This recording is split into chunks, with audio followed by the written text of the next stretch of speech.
कभी कभी लगता है जैसे अब कुछ नहीं बचा है। हमने कोशिश की, लेकिन हर बार कुछ अधूरा रह गया। जैसे दुनिया चल रही है पर हम रुक गए हैं। लोग कहते हैं हार मत मानो, लेकिन कोई नहीं बताता कैसे हार ना माने। आज हम बात करेंगे उस सत्य की जो हजारों साल पहले कुरुक्षेत्र की धूल में जन्मा था और आज भी हमारे जीवन की लड़ाई में दीपक बनकर जलता है। आज हम बात करेंगे जब बार बार असफलता मिलती है तब क्या करें। आइए आत्मा से आत्मा की यात्रा पर चले। राहुल 28 वर्ष का एक युवक, पढ़ा लिखा है, मेहनती है, सपनों से भरा हुआ है, लेकिन 3 सालों से हर दरवाजा बंद है। हर इंटरव्यू के बाद एक ईमेल आता है और उसमें लिखा होता है वी आर सॉरी। हर बार वो खुद से कहता है कोशिश करूंगा, लेकिन कल उसने वो वाक्य अपनी दीवार से मिटा दिया। अब वो कहता है शायद ये दुनिया मेरे लिए नहीं बनी, और शायद आज आप भी कहीं उसी जगह पर हो।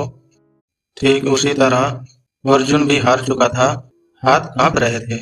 रथ पर बैठा योद्धा अब एक टूटा हुआ मनुष्य बन चुका था। उसने श्री कृष्ण से कहा, नहीं प्रपश्यामि ममा पुनद्यात्। हे प्रभु, अब मैं कुछ नहीं देख पा रहा, मैं लड़ नहीं सकता। श्री कृष्ण ने कहा, हे पार्थ, कर्मण्येवाधिकारस्ते मा फलेषु कदाचन। तेरा अधिकार केवल कर्म पर है, फल पर नहीं। क्या अर्थ है इसका? इसका अर्थ है असफलता अंत नहीं है, वो केवल अगला कदम है जिस पर पैर रखना अभी बाकी है। जब तक हम कर्म कर रहे हैं तब तक जीवन हमारे पक्ष में है, और जब हम धर्म से जुड़ते हैं तब असफलता भी हमें गहराई देती है, निराशा नहीं। संत तुकाराम जी, उनके पंक्तियों को गांव वालों ने नदी में फेंक दिया था, लेकिन उन्होंने प्रभु से शिकायत नहीं की। उन्होंने केवल एक बात कही, हे पांडुरंग, ये भी तुम्हारी लीला है। और तब वो चमत्कार हुआ।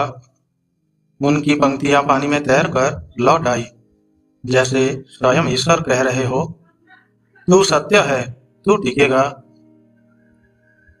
याद रखे, असफलता केवल ईश्वर का संकेत है। पुत्र, अभी तू थका नहीं है, तू भ्रमित है, उठ। आज एक छोटा सा अभ्यास करे। सुबह उठकर 3 बार कहे, मेरा कर्म ईश्वर को अर्पण है, मैं फिर से प्रयास करूंगा। और हर बार जब मन टूटे इन शब्दों का याद करे, मैं केवल कर्म कर सकता हूँ, फल मेरे ईश्वर का है। राहुल आज फिर उठा है और उसने अपनी दीवार पर फिर से लिखा है, मैं फिर कोशिश करूंगा, लेकिन इस बार ईश्वर के साथ।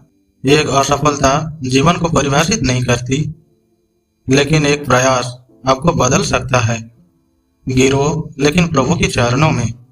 वहीं से उठो और फिर से चल पड़ो, क्योंकि जो धर्म के पथ पर चलता है उसे संसार की कोई भी असफलता रोक नहीं सकती।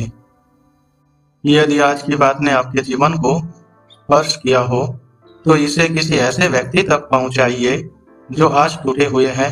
फिर मिलेंगे एक नई समस्या और सनातन समाधान के साथ।